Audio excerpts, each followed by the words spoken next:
இந்த ஒரு பேரை கேட்டாலே சின்னவங்கள்லேருந்து பெரியவங்க வரைக்கும் எல்லார் மனசுக்குள்ளேயும் ஒரு சந்தோஷமாக இருக்குங்க. முதல் காரணமே இவங்களோட உருவம் தான். பொதுவாகவே கடவுள்கள்லாம் பார்க்கும்போது நம்மளோட உருவத்தில் தான் இருப்பாங்க. ஆனால் இந்த மாதிரியான கடவுள்கள் மிருகத்தலையோடு இருக்கிறதுனால மற்ற கடவுள்களோட இவங்கள வித்தியாசப்படுத்தி காட்டுது. இரண்டாவது காரணம் யானைகள். பொதுவாகவே யானைனாலே நம்ம எல்லாத்துக்குமே பிடிக்கும். பிரம்மாண்டமாக இருக்கும், கற்பனை கெட்டாத ஒரு உருவம். அதனாலேயே யானை தலையை வச்சிருக்க பிள்ளையாரையும் எல்லா மக்களுக்கும் பிடிக்க ஆரம்பிச்சிருச்சு. நம்ம எல்லாருக்கும் தெரிஞ்ச கதை என்ன? தெரியாது. ஒரு நாள் பார்வதி குளிக்க போறப்ப பாதுகாப்புக்காக தான் உடம்புல தேய்ச்சிருந்த மஞ்சளை எடுத்து ஒரு பையனை உருவாக்குறாங்க. அவனை பாதுகாப்பா வெளியில நிறுத்திட்டு குளிக்க போறாங்க. அப்போதைக்கு வெளியில போயிருந்த சிவன் வீட்டுக்கு வந்தபோது உள்ள விட முடியாதுன்னு பிரச்சனை பண்ணிட்டு இருக்கான் அந்த பையன். அப்புறம் பாக்குற ஆளுங்கள்ட்ட எல்லாம் அப்படின்னு கத்திட்டு இருக்கான். கடுப்பான சிவபெருமான் அந்த பையனோட தலையை வெட்டிடுறாரு. இது தெரிஞ்சவன பார்வதி சண்டை போட்டு மறுபடியும் அவருக்கு உயிரை கொடுங்கன்னு கேட்க அவரும் ஆளை அனுப்பி விட்டா அவனுங்க போய் ஒரு யானை தலையை எடுத்துட்டு வந்துடுறானுங்க. அதுக்கப்புறம் வேற வழி இல்லாம தலையை ஒட்டி உயிர் கொடுத்த அந்த நாளை தான் இன்னைக்கு நம்ம விநாயகர் சதுர்த்தியா கொண்டாடிட்டு இருக்கோம். ஆனா இது புராண கதை. புராணத்தை வரலாறோட ஒப்பிடவே கூடாது. அப்போ வரலாறுன்னு ஒன்று இருந்திருக்கும்ல, அது என்னன்னு பார்ப்போம். இப்போ நடப்பு ஆண்டில் இருக்கிற மதங்கள் மாதிரி கிமு 6ஆம் நூற்றாண்டில் நம்ம தமிழகத்தில் உருவான ஒரு மதம் தான் ஆசீவகம். கிமு 6ஆம் நூற்றாண்டில் சமண மதம் மக்கள்கிட்ட பரவி இருந்த அந்த சமயத்துல மகாவீரர் ஜைன மதம்னு ஒரு புது மதத்தை சமணத்துல இருந்து பிரிச்சு உருவாக்குறாரு. இது எல்லார்ட்டையும் வரவேற்பு கிடைச்சதுனால சமணத்தோட கோட்பாடுகள் மறைஞ்சிடக்கூடாதுன்றதுக்காக மர்கலி கோசலார்னு இப்ப இருக்கிற திருச்சி திருப்பட்டூர்ல பிறந்த ஒருத்தவர் சமணத்துல இருக்கிற அதே கோட்பாடை ஆசிவகம்ன்ற ஒரு புது பேரோட ஒரு மதத்தை உருவாக்குறாரு. இதுக்கு நிறைய சான்றுகள் இப்போ வரைக்கும் கிடைக்குது. இந்த மர்கலின்றவரையும் இந்த மதத்தை மக்கள்கிட்ட கொண்டுட்டு போனவங்களையும் தான் இன்னைக்கு ஐயனார் ஐயப்பன்னு கும்பிட்டுக்கிட்டு இருக்கோம். இந்த மதத்துல அறிவின் குறியீடா யானையை வழிபடுற முறை இருந்துச்சு. இதுக்கு உதாரணமா இப்போ வரைக்கும் நீங்க ஐயனார் கோவில்ல பாத்தீங்கன்னா ஒரு யானை சிலை கண்டிப்பா இருக்கும்.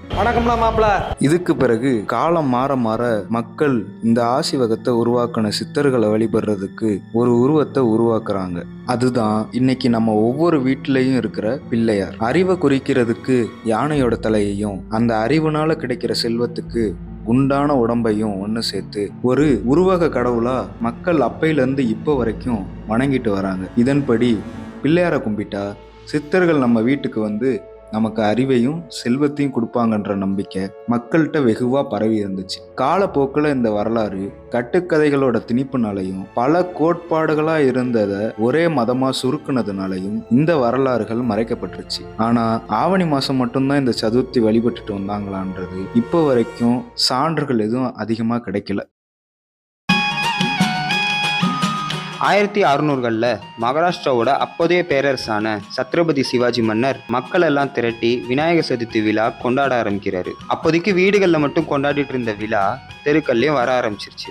அதுக்கப்புறம் ஆங்கிலேயர்கள் படையெடுப்புகளுக்கு பிறகு விநாயகர் சதுர்த்தி விழா மக்கள்கிட்ட வலுவிழக்க ஆரம்பிச்சுது. 1893ஆம் ஆண்டுல பாலகங்காதர திலகர் மக்கள் மனசுல மத நம்பிக்கை குறைஞ்சிட்டு வர்றதுனாலையும் ஆங்கிலேயர்களுக்கு ஒரு எதிர்ப்பாகவும் முதல் தடவையா பெரிய பெரிய சிலைகளை செஞ்சு மகாராஷ்டிரால ஊர்வலமா எடுத்துட்டு போறதுக்கு ஒரு ஆரம்ப புள்ளியா உருவாக்குறாரு. அந்த விதமா ஆரம்பிச்ச அந்த ஊர்வலம் வெள்ளையர்கள் வெளியே போன பிறகும் வெகு விமர்சையாக இந்தியா முழுவதும் கொண்டாடப்பட்டு வருது. தமிழகத்துல சென்னையில 1983ஆம் ஆண்டுல இந்த விநாயகர் ஊர்வலங்கள் உள்ள வருது. அதுக்கப்புறம் 2000க்கு பிறகு பொதுமக்கள் இந்த ஊர்வலத்தை கொண்டாட ஆரம்பிச்சாங்க.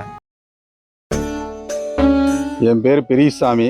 ஐயா, நான் அந்த ஊர்வல விநாயகர் தயாரித்து ஆரம்பித்ததுல இருந்து குறைஞ்சது கிட்டத்தட்ட ஒரு 50 வருட காலமாக அந்த தொழில் செஞ்சுட்டு இருக்கிறேன். அதாவது பேப்பர் கூழ் தயாரிக்கக்கூடிய விநாயகர். இந்த பேப்பர் கூழுங்கிறது அதாவது கிழங்கு மாவு பேப்பரும் இது ரெண்டுலேயும் போட்டு மிக்சிங் பண்ணி கையில் போட்டு எடுத்து, அதாவது உடனே அது கழட்ட முடியாது. அதாவது என்னன்னு கேட்டிங்கன்னா, ஒரு நாளைக்கு போட்டோம் அப்படின்னோம்னா அதை அழுத்தி விட்டோம் அப்படின்னோம்னா 2 நாள் ஆகும் ஒரு பீஸ் எடுக்க. இந்த ஒரு பீஸ் அதை காஞ்சதுக்கும் பிற்பாடு அதுக்கும் பிற்பாடு இந்த ஒரு பகுதி எடுக்கணும், இந்த ஒரு பகுதியை எடுத்து ரெண்டும் ஜாயின் பண்ணணும். ஜாயின் பண்ணி அப்புறம் அதுக்கும் பிற்பாடு தலை கை கால் எல்லாம் தனித்தனியாக போடுவோம். அப்புறம் அதுக்கும் பிற்பாடு இதை ஃபிட்டிங் பண்ணுறது. பெயிண்ட்டு, அதாவது பெயிண்ட்டுங்கிறது அதாவது இந்த மாவு இந்த இது இருக்கு இல்லையா, அதாவது கோல மாவு பவுடர், அந்த பவுடரில் போட்டு இதை வந்து தண்ணி ஊற்றி கரைச்சி அதை வந்து அடிப்போம். அந்த கரைச்சி அடிக்கும்போது அதாவது அந்த ஃபினிஷிங் கிடைச்சிரும். இது வந்து வேற எந்த ஒரு கெமிக்கலும் இதில் கிடையாது. கெமிக்கல் கலக்கக்கூடிய பொருள் அல்ல. இதில் கெமிக்கல் கலந்தாங்கன்னா இது வந்து உடனே அதாவது கரைய ஆரம்பிச்சிடும், இல்லைன்னா வேற மாதிரியே எதனாச்சும் பண்ண ஆரம்பிச்சிடும். அதனால இந்த பீஸில் வந்து எந்தமான கெமிக்கல் கிடையாது. தண்ணியில் போட்டாலும் கரையக்கூடிய தன்மை உண்டு. தண்ணியில் போட்டோம் அப்படின்னோம்னா குறைஞ்சது கிட்டத்தட்ட ஒரு 15 நிமிஷத்துக்குள்ளே அந்த பிள்ளையார் 10 அடியாக இருந்தாலும் 8 அடியாக இருந்தாலும் 7 அடியாக இருந்தாலும் ஒரு 15 நிமிஷத்துக்குள்ளே எல்லாமே கொலன்னு எல்லாம் தண்ணியோட தண்ணி கரைஞ்சி ஓடிடும் இந்த விநாயகர்.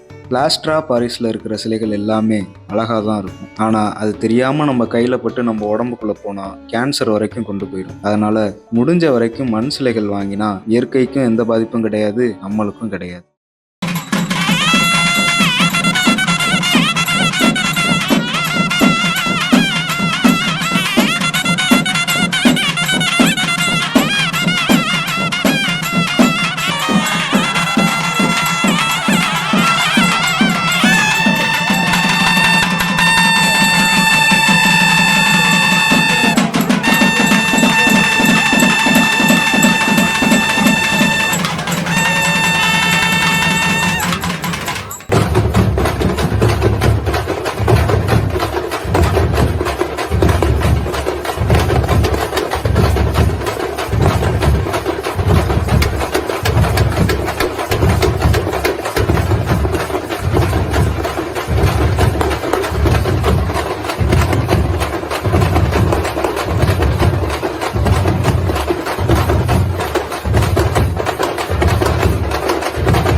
பின் குறிப்பு: எவ்வளோ பெருசாக செலவைக்கிறோம், எவ்வளோ அழகாக செலவைக்கிறோம், அதை பற்றி யோசிக்காம வாழ்க்கையில் பெரிய இடத்துக்கு போகிறோம், நல்ல அழகான வாழ்க்கை கிடைக்கணும் அப்படின்னு யோசிச்சிங்கன்னா வாழ்க்கை ஜம்முன்னு இருக்கணும்.